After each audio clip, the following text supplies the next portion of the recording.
Bai,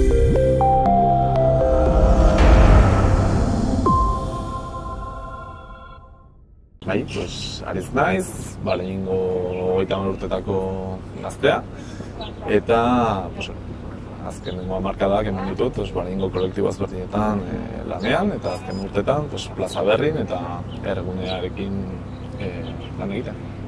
Noiz sortu zen Herrigune? Bai, Herrigunea konkretuki gaur egun ezagutzen dugun bezala 2017an hasi zen. Zeinenetan, udalarekin aukera berriak ireki ziren eta kolektibo ezberdinak batu ginen bertan herriari bizia emateko iniziatiba eta sinergiak sortze bidea. Eta hor, jai batzordea, Plaza Berri agerkari digitala bildu ginen, talde feminista, plataforma soziala, eta bertan hasi zen lanean. Orain, bake epaitegiaren ondoan zegoen lokal hortan bildu ginen, eta hor hasi ginen pixkat martxan, 5 urteko lokalaren lagapenarekin. Orain, Herrigunen zenbat kide zarete gutxi gora bera? Herrigunea, esan dizudan bezala, lau kolektibuko osatzen dute, baina azkenengo urtetan pasa dira norbanako asko eta beste kolektiboak gehien bat jai batzordean eta plataforma sozialean parte hartzen zuten kolektibo askok. Eta hor dinamika ezberdinak joan dira sortzen, eta hasieran hasi ginela 50 bat pertsona eta bertan parte hartzen musika talde ezberdinak, gaitariak, txistulariak eta bar luze bat, gobernuz kanpoko erakunde asko ere. Eta azken urtetan, nabaitu izan dugula pixka bat ere, egoera pandemia iritsi zen, eta gaur egun esan dezakegu, ez dela momentu ikonenean, baina dena den kolektibo eta jende ezberdin asko mugitzen jarraitzen gara, 10 bat jende, eta kolektiboen joan etarri ezberdinekin, baina jarraitzen dugu hor. Jai batzordeko kideek, Plaza Berrikoak, plataforma soziala ere, gero Larrain helduen kolektibo eta pentsioen aldeko kristondan egiten dutenak ere parte hartu izan dute, Saskiakoak, mugitzen da. Zein da gazteen papera talde honen barruan? Bai, egia esan, Herrigunea sortu zenean gaztetxea ja martxan zegoen eta saiatu ginen ere, gaztetxetik ibiltzen ginen, nahiz eta gu lokal propioa izan, saiatzea ere indartzea pikin bat eta gehien bat herriko beste kolektiboetan partatzen zuen jendea zegoelako eta bertan nola ez ere gazteak, bai musika taldeetan, gobernuz kanpoko erakundeetan, Sahararen aldeko dinamikak edo pandemian ere sortutako kolektibo elkarlaguntza sareak eta bar luze bat. Eta, bertan ere gazteak parte hartu zuten modu ezberdinetan, zinetan grebak, talde feminista edo dinamika feministak egiten, tailer ezberdinak. Eta, esan dezakegu, nahi bezalako taldeek izan zutela plataforma sozialarekin batera gauzak, sortu izan diren edo herriko gazte mugimenduak edo herri mugimenduak bertan izan duela gaztetxearekin batera toki bat eta zinetan dinamika zabalagoak, handitzagoak saiatu garen pixkatik hartzen. Herriko gazteek ezagutzen dute Herrigune, uste duzu ezagutzen dutela eta erabiltzen dutela edo uste duzu ez? Egia da herriko gazte mugimendua eta gazteria orokorrean ikusi nahiko desagertua edo desantolatua dagoela esan genezake.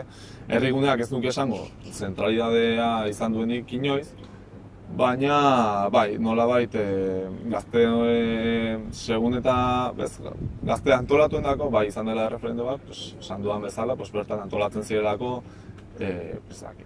gazte espresio ezberdinak eta dinamikak aurrera emateko. Baina, kontziente izan behar gara, ze papera izan dugun eta, lokalak ere zuela asko laguntzen, zegoen zentralidade herrian, ez dago oraingo gaztetxe zaharra zegoen tokian adibez, bertan ere saiatu ginen kolektiboendako eta orain dela 10 urte, herrigunea ere izen berarekin saiatzen, ikusten genuelako herriaren parte eta muina behar zuela izan udaletxe plaza inguruan, eta hemen udaletxeak zituen lokal publikoetan biltzea.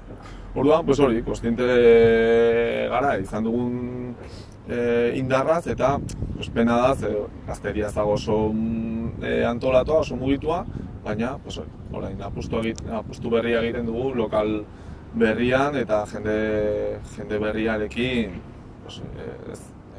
lanean eta baldin parte hartzailego batean sinisten dugun jendearekin lanean jarraitza.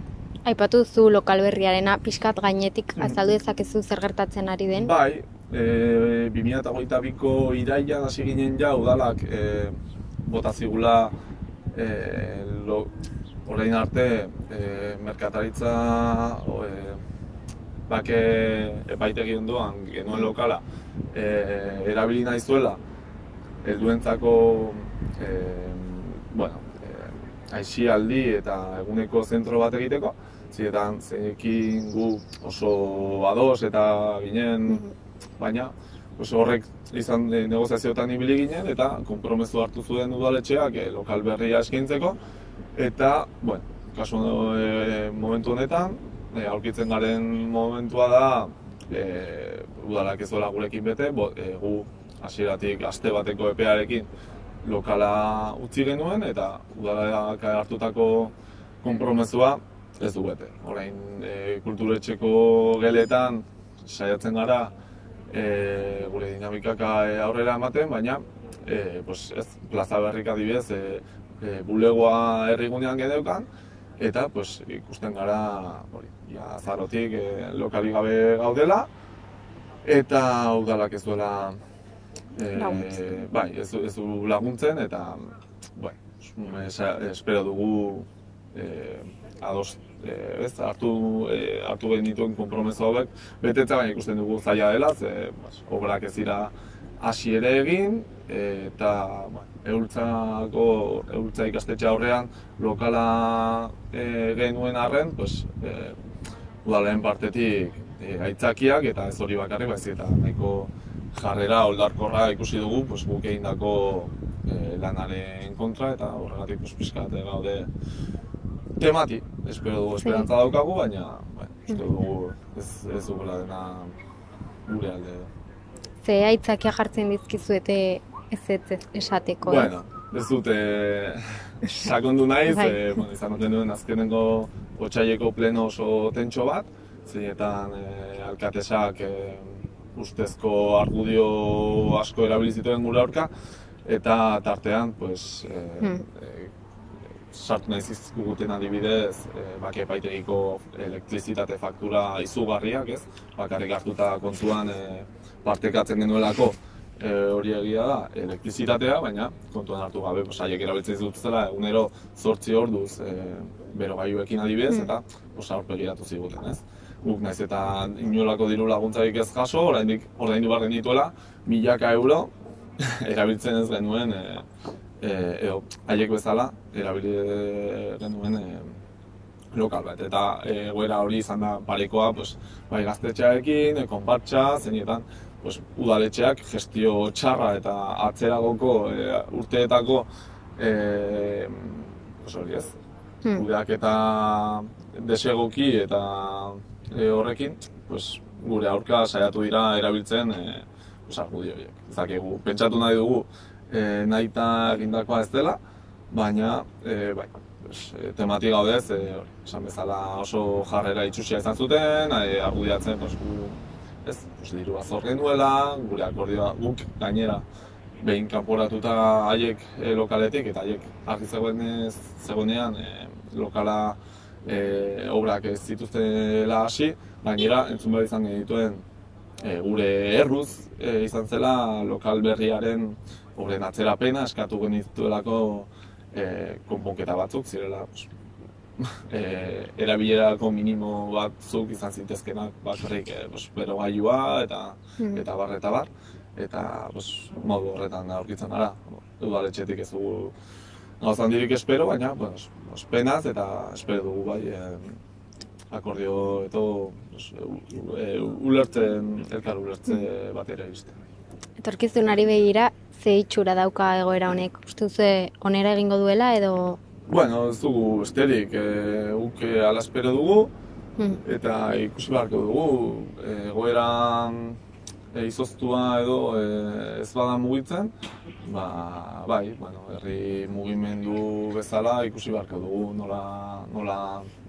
nola heldu egoerari eta espero dugu ez behar ez izatea, baina bai, mobilizatzea eta pixkat, uste duguna herri biziago baten alde lan egiten dugun kolektiboei errespetuzko tratu bat ematea, eta bai, eskaintzea, aukerak eskaintzea jarraitzeko gure lan egiten. Batzutan badirudi gure lanak bine ematen diela, eta hola adieratzi izan diguten, azken plenoa kasu, edo inkluso gobernuz kanpoko erakunde batzuk lokalean egindako eskola laguntza, egoera sozioekonomiko txarrean edo ez onenean, zauden jendearekin egindako lanketak edo barnein zaindu ze dinamikak edo ikusi izan dugu autogestio hori edo herritarren saretze hori zitzaiela batera gustatzen eta ez dakigu privatizazio modeloa asko nahiago duen, orain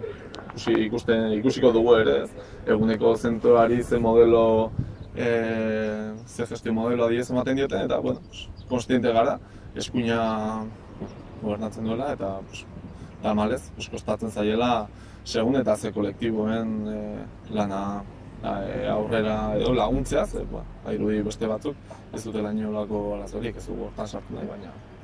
Bueno, ja bukatzen goaz. Nola biziraun dezake herrigunek ez jasotzen duen hain laguntza gutxirekin?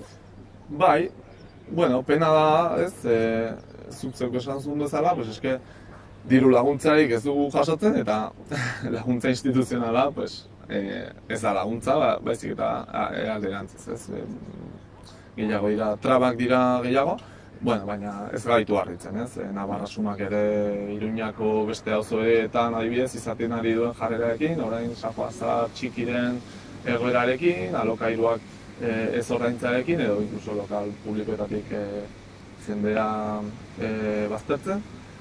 Orduan, etorkizuna pentsatu nahi dugu,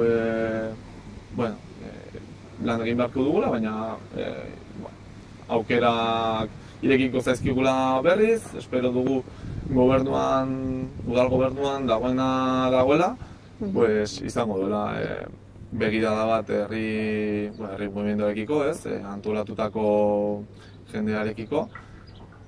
Besterik gabe, guk uste dugu dago bakarrik, barnein anitzago baten alde lan egiten dugula, barnein biziago bat, eta antolatzen ditugula azkenean bai jaiak, bai plaza berri bezalako kolektibo batek inolako laguntzari gabe, baingo komunikabide eta sustatzeko lan guzti hauek, eta talde feministak eta bar luzera. Uste dugu oso lan garrantzitsua egiten dugula, eta aldi berean animatzen dugu jendea parte hartzera, bakoitza bai norbanakoka edo kolektibo berriak antolatzen jendea haien inkitude horiekin edo eta problematika ezberdinak lantzeko beti izango gaituztela hor eta animatzeko. Mila eskerari elkarrizketa hau eskaini izanagatik. Ez dakit zerbait gehitu nahi duzun? Negatik. Gustarrak ez. Zuei eskerrak.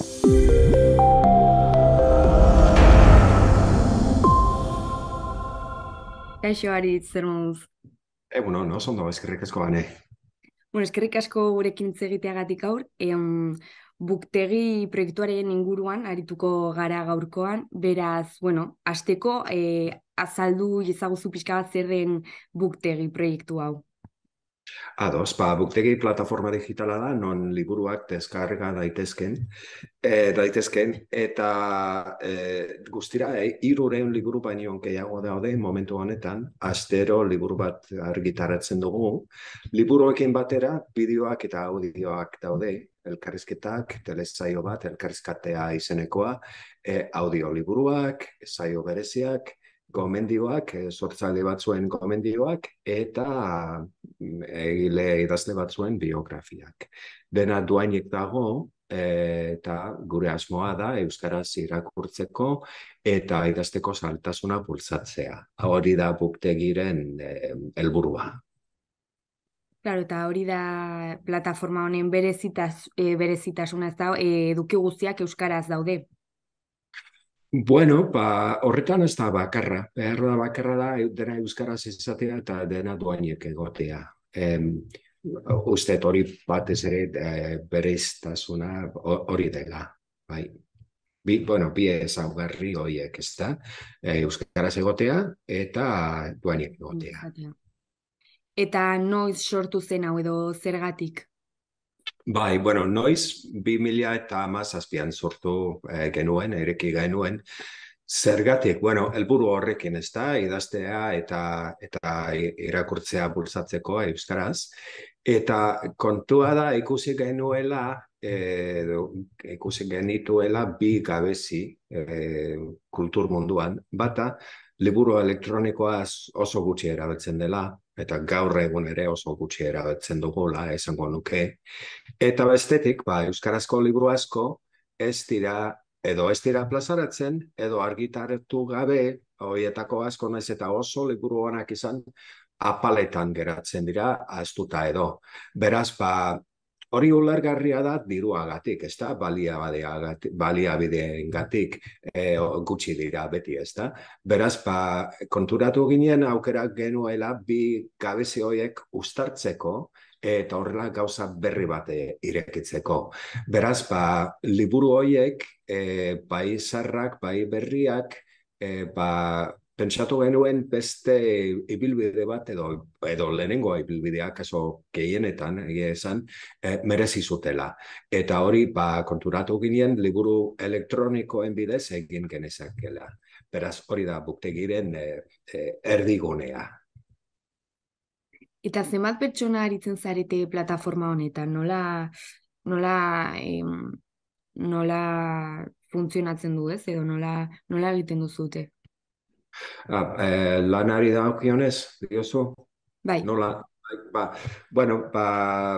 Nik neronik egiten ditut gauza gehienak, eta gero, liburuak, noski, idazleek idazten dituzte, eta gero, adibidez, jaialdea esan genuen iaz urrian, eta beste bat izango dugu, urrian, aurtengo urrian, 28an beste jaialdi bat izango dugu.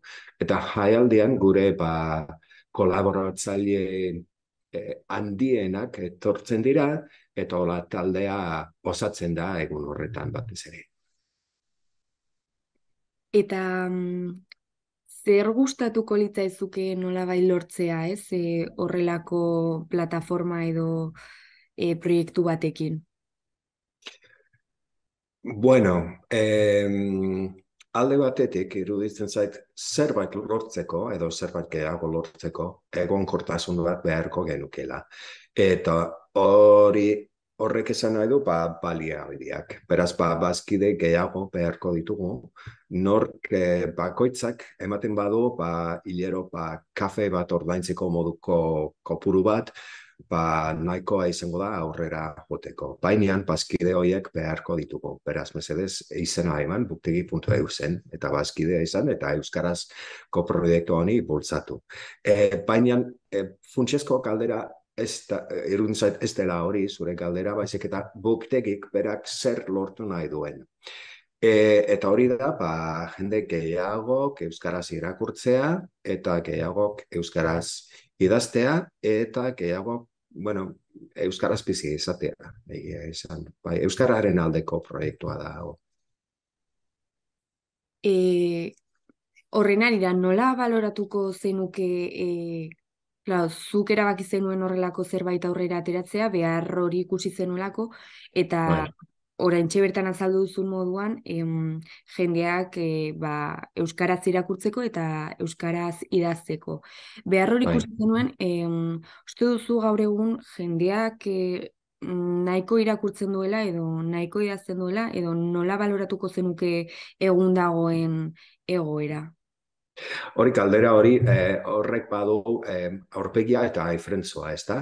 Alde batetik bete entzuten dugu azken bolada hontan, gero eta gutxiago erakurtzen da, eta gero eta gutxiagoa idazten da, eta neurri batean hori egia da, baina beste zentzu batean, aifrentzoan, alegia, ez da egia. Gero eta gehiago idazten dugu, gero eta gehiago erakurtzen dugu. Egia da, normalean hori telefonoetan egiten dugula. Baina hor dago, beraz, esango nuke, ez dugula galdu, kampaina honetan, ez da? Kampaina luze honetan. Parketu ariak ies egin dit, zer esan didazu. Bai, nola baloratuko zenuke egun dagoen Ah, egoera, ez euskal literaturan edo...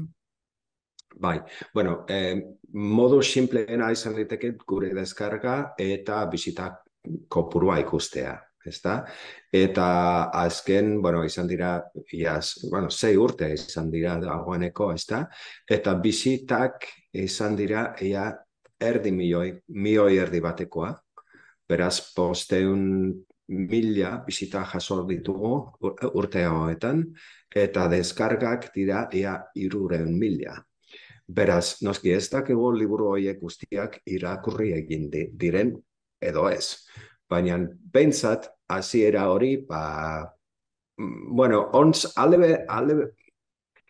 batetik ontzat ematen dugu kopuru hori, eta bestetik oso gutxi eruditzen zaigu. Beraz, gure asmoa da, edukia edatzea eta partekatzea beti. Eta gero, buktegi plataforman liburuak eskuragarri daude, mota guztitako liburuak aurki daitezke, edo nolabaiteko selekzio bat egiten duzute, edo nola dijoa hori? Bai, bi gauza ikusten ditut hemen. Bata da, liburu motak, eta bestea da, idazleen edo idazkera kalitatea edo, ez da? Bigarrena lehen, euskara txukuna nahi dugu, beti, eta idazkera txukuna ez bada, orduan ezin dugu plazaratu. Kasu batzuetan, zaiatzen gara testuak hobetzen. Ikusten dugunean, utsuneak daudela, edo akats batzuk daudela, orduan zehazten gara edizio lana egiten, ezta? Oso kasu gutxitan, ez esan diago idazle, oso kasu gutxitan, eta hori esan da, batez ere, edo kalitate faltagatik, kasu gutxi batzuetan, eta irakurlerik imaginatzen ez dugunean. Alegia, liburu batzuen kasuan ikusi dugu, nork irakurriko luke, eta orduan ez Espainian kasu gutxi esan dira egia esan. Gero, ze motako liburu dauden buktegin, erdigunea fikzioa dela izango nuke, literatura, esaten dugun literatura, ez da fikzioa, drama, poesia, gero saiakera ere bai, eta erreportajeak, aldizkariak, denetatik dago. Eta badago, euskaraz idatzitakoa, baita euskarara itzuli dena ere badago. Beraz, esango nuke irakurle guztientzat zerbait dagoela, bai. Eta, orain amaitzen joateko, galdetu nahi nizun, zer esango zenioke jendeari plataforma honetan sartzeko edo liburu hauek irakurtzeko edo zer esango zenioke horretara animatzeko? Esango nuke zure zaletasuna edo zein izan dela, zerbait esango duzula buktegin, beraz, bilatu zure zaletasunaren arabera, zaletasunen arabera, eta deskargatu eta telefonoan irakurri, supermerkatuan zaudela edo autobusian zaudela, telefonoan irakurri edo irakurgailuan irakurri eta gozatu eta partekatu. Hori da. Bueno, eta orain bai ez dakit zerbait gehiago kontatzea edo gehitzea gustatuko litzaizuken?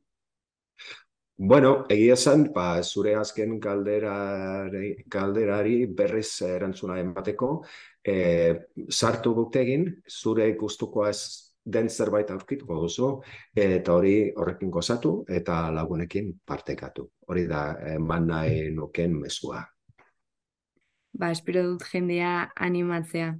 Bueno, aitz, mila esker gurekin hitz egiteagatik eta eski egiten duzun lanagatik. Mila esker zuei. Ondo izan. Berdin agur.